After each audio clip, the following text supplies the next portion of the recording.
An $8 billion deal has been struck between the Commonwealth and New South Wales to connect Snowy Hydro 2 and a bank of renewable energy zones into the national grid.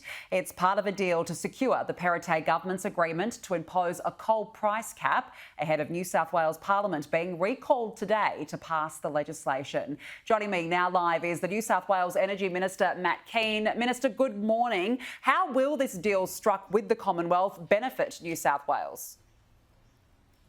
Well, Danica, what we're doing is implementing the Commonwealth government's proposed price caps because we want to ensure that we put downward pressure on energy bills for households and businesses.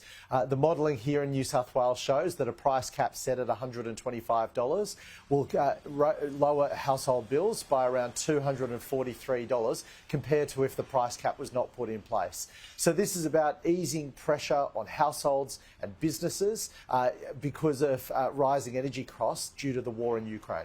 Energy bosses have already been very critical of the Albanese government's energy plan here. How confident are you that this is the solution to rising costs on the East Coast? Well, we're not on the side of energy bosses, we're on the side of consumers and businesses. That's why we're taking these steps. We want to do everything possible to protect households and families in the face of rising energy bills due to the illegal war in Ukraine. We know that's pushing up the price of coal, we know that's pushing up the price of gas, and what we want to do is stop that price rise that's flowing through to household electricity bills. So we're working with the Commonwealth. We want to make sure that we protect New South Wales consumers and businesses, and that's why we're coming back to Parliament today. So when do you believe that people will actually start to see some bill relief in this state? Well, the default market offer, which is the price cap effectively on electricity bills set by the Australian Energy Regulator, will come out in February next year. As a result of this price cap coming into place, we expect bills to be around $243 lower under that price, under the AER's price cap that they'd otherwise have. Let's talk nuclear now. Why are you suddenly supportive of the energy alternative?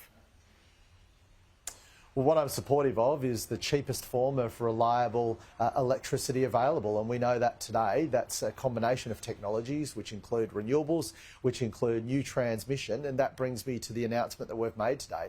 This $8 billion investment in transmission infrastructure will connect our renewables to the grid and give us some of the cheapest, cleanest and most reliable energy anywhere on the planet. That's what our focus is. So if the New South Wales government is re-elected in March, can the people of New South Wales expect that nuclear will be part of the state's future energy mix? We've got our energy roadmap that's been legislated here in New South Wales. That's a plan to build 12 gigawatts of renewable energy plus 2 gigawatts of long duration storage. And now today, as a result of the deal that we've done with the Commonwealth, we'll see $8 billion going into the transmission infrastructure that will bring that cheap, reliable and clean electricity into the grid. We know that the thing driving electricity costs upwards at the moment is the price of coal and the price of gas. So over the medium to long term, the faster you move away from being exposed to commodity prices to things like renewables, the faster you'll drive down electricity prices. However, we know in the short term that whilst we still have coal-fired power and gas-fired power, we need to support families and businesses as a result of this illegal war in the Ukraine. That's why we're capping the price of coal.